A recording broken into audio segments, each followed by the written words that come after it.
Good evening, everybody. It is the icon Johnny K. It is time for WrestleScope Live once again.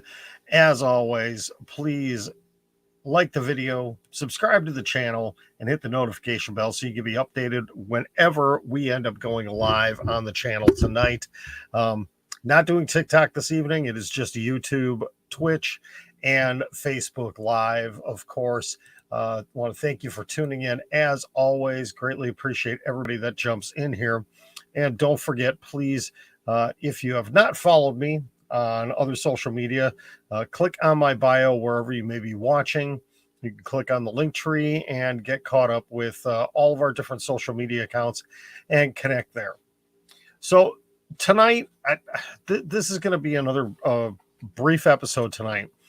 The ratings numbers for AEW Dynamite came out, and I don't have the exact numbers, but I know once again that Eric, I think we'll actually save that for another show. We will save that for another show. So we'll talk about that later. But AEW Dynamite, the ratings came out again for last night's show. And once again, they are below the 1 million mark. And considering they had such an incredible main event with FTR and the Young Bucks, what is it going to take for AEW to increase their ratings, to increase their viewership, or have they plateaued? You have switched from TNT to TBS, but again, TBS has basically the same reach that TNT does. They do a lot of promoting within TBS of the brand, of the product. We continually see Raw doing, typically between 1.25 million and 1.5 million on Monday nights. This past week, obviously, for the Raw after WrestleMania, they drew in 2.1 million. On Fox, which again is over-the-air broadcast, SmackDown typically averages over 2 million viewers. But we still look at AEW still hovering right around that, that 950,000 to 1 million mark every single week, while putting out a great product and doing a great job doing it. Yet they still can't find an increase. What do they need to do differently? Do they need to change the product? Do they need to change the way they market it? Obviously, switching to another network isn't an option, and I really don't think it would benefit them at all. Is it still too early on in the process? Because if you think about it, AEW really hasn't even reached their third anniversary yet. Will it come with time? Do we just need to be patient and let it run its course? That could be part of the issue, Eric. That's one argument a lot of people have right now, is that AEW continually is picking up former WWE stars. But let's look at it this way. If you were building a product and you want name recognition, wouldn't you grab people that were let go or walked away, from the big dog in the park? Doesn't it make sense? Bryan Danielson, huge name in WWE. They snatched him up. CM Punk, huge name. They snatched him up. It makes sense. Okay, let's flip the script here. Let's say, who is the biggest, essentially, homegrown talent that AEW has right now? MJF, not really homegrown talent, because he was big on the indie scene. He did things with MLW for a few years before capitalizing on AEW. Darby Allin, you could say the same thing. Jungle Boy Jack Perry, maybe him. Who would it be? The Acclaimed. Don't you think? Let's say the Acclaimed have a contract that would expire, let's say, the end of April. Don't you think WWE would immediately grab them? Would immediately sign them? Would people start saying, well, WWE, they're just grabbing all the AEW cast-offs? Very true, Eric. As soon as somebody leaves WWE, they're automatically going to AEW, but that is not always the case. Braun Strowman, Bray Wyatt, Ember Moon.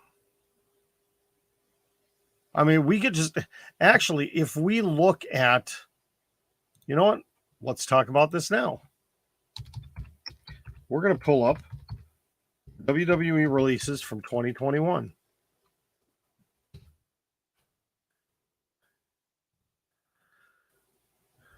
Okay, we've got the full. Okay. So just looking at this list, okay.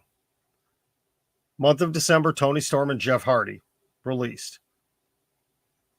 Signed with WWE, or with AEW. All right. November. This was the big one. Ashante Adonis from Hit Row. Top Dollar from Hit Row. Swerve Scott, Swerve Strickland. Okay, there's one. Drake Maverick, John Morrison, Tegan Knox, Jackson Riker, Shane Thorne, Karrion Kross, Scarlett, Eva Marie, Nia Jax, Keith Lee. There's two. Mia Yim, Lindsay Dorado, Grand Metalik, B-Fab, Harry Smith, Davey Boy Smith Jr., Oni Lorcan, Ember Moon, Frankie Monet, Taya Valkyrie, Jesse Kamea, Jeet Rama, Trey Baxter, Zeta Ramir, Katrina Cortez. Two. August releases. Bronson Reed, now going as Jonah. Bobby Fish, Desmond Troy, Leon Ruff, Tyler Rust, Jake Atlas. Did he officially sign with AEW? I think he did. Mercedes Martinez, Asher Hale, Gain Zajir, Zachariah, Kona Reeves, Air Sterling, Ric Flair, Bray Wyatt.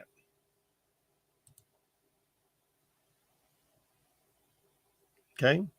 Waiting for the page to load. Killian Dane, Fandango, Tyler Breeze, Arya Davari, Tony Nese. That's 5. Everrise. Okay, that's 7.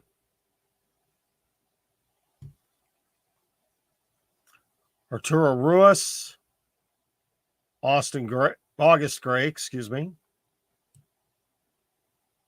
The Bollywood Boys, Marita Shafir, that's 8. Kurt Stallion, Tino Sabatelli, Braun Strowman, Aleister Black, that's 9. Ruby Riott, that's 10. Buddy Matthews, okay, that's 11. Lana, Santana Garrett. Well, you get the point. You get the point here. We'll keep going down the list a little bit. Velveteen Dream. Boy, nobody talks about him. I wonder why. Alexander Wolf, Jessamine Duke, Vanessa Bourne, Brandy Lauren, Kavita V, Ezra Judge, Jake Clemens, referee Drake Wirtz. You know what? I need to go back. This is actually not. I want to see an actual list. This is not good. So we're at 11 right now through through June. Here we go. 2021 list. Hopefully this is going to be a little bit better. Here we go. I think this list might be a little bit better.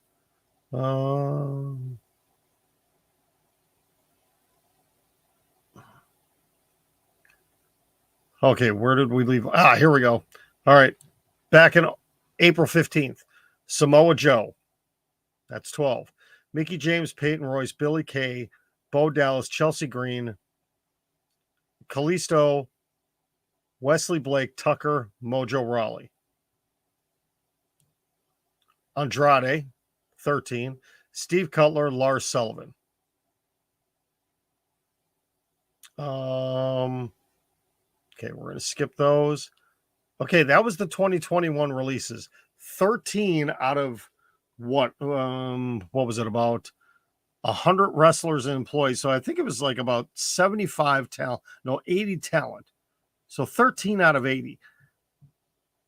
That's a pretty low percentage there of people that left WWE and ended up signing with AEW. So doesn't mean that they're automatically going to go there. I think that's a weak excuse when people say, well, that's what the struggle is that AEW is having. Again, is it still the fact that they are fairly new? I mean, it seems like they've been around for quite a while now, but it only has been 3 years. It'll be 3 years in June. So there's still a lot to go here. And again, how big of a pool of wrestling fans is there now to watch product on television? How many of the people, okay, let's say for WWE, there's 2.2 million people, and they watch Raw and SmackDown. Is there a portion of that group that is watching AEW as well? Or is AEW primarily different people? Do we have 2.5 million people watching wrestling, or do we have over 3 million? We don't really know unless somebody does the research and figures out, okay, are people that are watching Raw also watching Dynamite, watching SmackDown, watching NXT? How many people are watching just WWE product? How many are just watching AEW product? How do the numbers break down?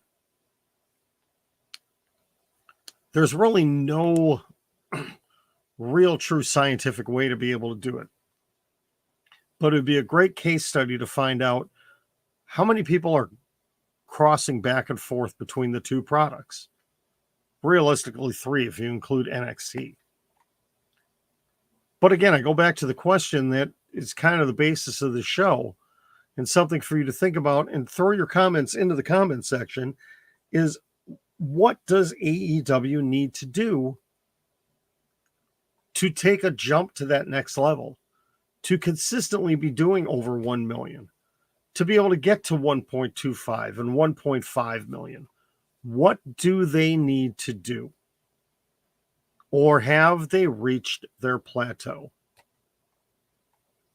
Every week I see the numbers and I wonder why weren't there more people watching? What's kind of capping them at that 1 million point that they can't seem to consistently get over that? Personally, you've heard me talk about this before. Personally, I prefer the AEW product right now over WWE. Now, I'm not a shill for AEW because I watch Raw and I watch SmackDown also. And I watch NXT. I watch all of their product too. But I personally think the product that AEW is putting out is dramatically better. But that's my own opinion. Same thing with Rampage. I like Rampage, 1 hour of Rampage, more than I like 2 hours of SmackDown. But what does AEW need to do? Eric, I really think they flattened out. They really have flattened out. I mean, they pop a little bit, they may drop a little bit, but realistically, they are consistently in that 900,000 to 1 million range. They may pop over 1 million for a week. They may drop just a shade below 900,000 for a week, but really consistently, they are in that 900,000 to 1 million area. So they haven't dropped. They have flattened out for the most part. And that's what's really, truly baffling to me, is why has that happened? Are they not big enough mainstream yet, like WWE is? Because WWE, they've got massive reach.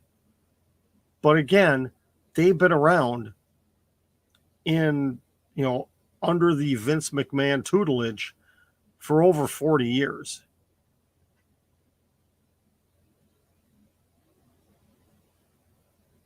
It's just a question of, can AEW jump up or not? Or are we going to see the numbers drop? If they flattened out, will TBS consider that a success? Will Tony Khan consider that a success? If they consistently get the same numbers, is that a good thing or not? It's a great question. I don't have the answer for it. I wish I did. Obviously, if I was in charge of AEW, or if I, had Tony Khan's ear, I would obviously give a lot more attention to the women's division. Because think about it, last night on Dynamite, they had one women's match. That was it. One. Very true. Different age ranges for WWE compared to AEW. WWE has always really geared, they've geared towards the adults, but they also gear towards the kids. Whereas AEW, I think, really heavily focuses in on the 18 to 49. And they're not so concerned about the kids. And I can understand. I mean, as much as I love AEW, there are parts of it that, some of you have seen my son Jonah. He occasionally makes appearances here on the show. 10 years old, I'd be a little leery to have him watch certain things. The language, the stuff with Sammy Guevara and Ty Conti. As much as I love Ty Conti, there's certain things I wouldn't want him to watch. Now, WWE, you kind of have the same thing. We're starting to see a little bit more of it as they're starting to edge, but content-wise, it does skew younger for WWE. So, Eric, that's a really good point there. The age demographics could play a lot into it. Hard to say. Not much more I could say about this right now. I just wanted to kind of throw it out there. I would love to see what you folks think. If you're on YouTube and Facebook, please leave your comments here on this. Tell me what you think. What do you think? Can AEW do anything to improve their ratings? And if they can, what is it? I'll be back again tomorrow night. Not 100% sure when I'll be on. I'm toying with the idea of possibly doing a SmackDown watch along tomorrow night. We shall see. I got to see how my voice is doing, because you can probably tell my voice is not 100% right now. We'll see. Or I was going to say I would come on after SmackDown, but I don't want to come in the middle of Rampage. As far as I know, the only thing they have announced for SmackDown is Roman Reigns. And ironically, SmackDown is originating. It's going to be here in Milwaukee, Wisconsin, where I'm based. And no, I'm not going to the show. Though June 22nd, knock on wood, or knock on Formica, as it may be here, AEW Dynamite is going to be in Milwaukee, and I'm hoping I can be there, trying to figure out a way to get to that show. And hopefully maybe be able to get some media access to it too. We'll have to see. I will have to see if I can work some magic here in the next, what would it be, 10 weeks before they come to Milwaukee. We shall see. But thank you very much for tuning in. As always, don't forget, please like the channel, like the video, subscribe to the channel, hit the notification bell, and go to the link tree that's in the bio so you can see all my different social media sites so you can connect with me wherever I am at. Thank you very much. I am the Icon Johnny K. This has been WrestleScope TV. Greatly appreciate you tuning in, and we will talk to you tomorrow.